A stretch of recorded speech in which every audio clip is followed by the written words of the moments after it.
नहमदुहु व नुसल्ली अला रसूलिहिल करीम अम्मा बाद फ़अऊज़ु बिल्लाहि मिनश शैतानिर रजीम बिस्मिल्लाहिर रहमानिर रहीम।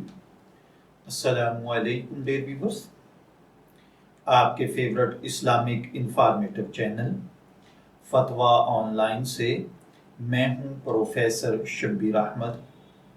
हमारा आज का टॉपिक है कुर्बानी के लिए जानवर तोल कर ख़रीदना, क्या ये जायज़ है या नहीं।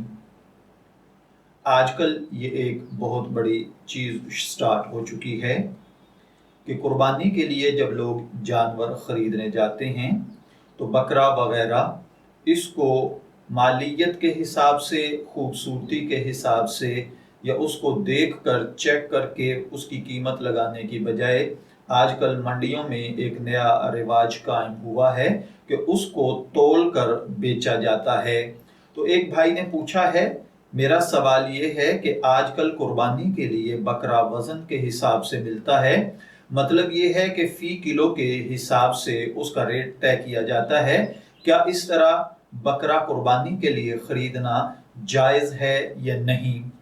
तो देखिए भाइयों और बहनों, याद रखिए कुर्बानी के लिए ख़रीदे जाने वाले जानवर की उम्र अगर पूरी है, यानी वो 1 साल से कम नहीं है, सेहतमंद है, तंदुरुस्त है, उसमें कोई ऐब नहीं पाया जा रहा, खूबसूरत है, बाकी आप उसके साथ रेट करके तय करके उसको ख़रीदें या तोल कर वज़न के हिसाब से आप उसको ख़रीदें, दोनों सूरतों में कुर्बानी हो जाएगी।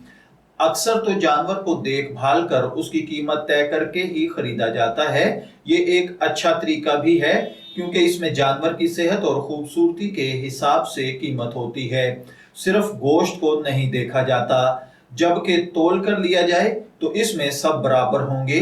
बहरहाल तोल कर खरीदना भी कुर्बानी के लिए जायज़ होगा, इससे कुर्बानी हो जाएगी, लेकिन इससे दिल में यह ख्याल नहीं आना चाहिए कि जी सिर्फ गोश्त खाने का मकसद है, या गोश्त का नजरिया ना बन जाए बल्कि नजरिया आपका कुर्बानी ही रहना चाहिए। मैं दुआगो हूँ कि अल्लाह ताला हमें इन बातों को समझकर इनके मुताबिक अमल करने की तौफीक अता फरमाए। शब्बीर अहमद को इजाज़त दीजिए, फिर हाजिर होंगे किसी नए टॉपिक के साथ। तब तक के लिए अल्लाह हाफिज।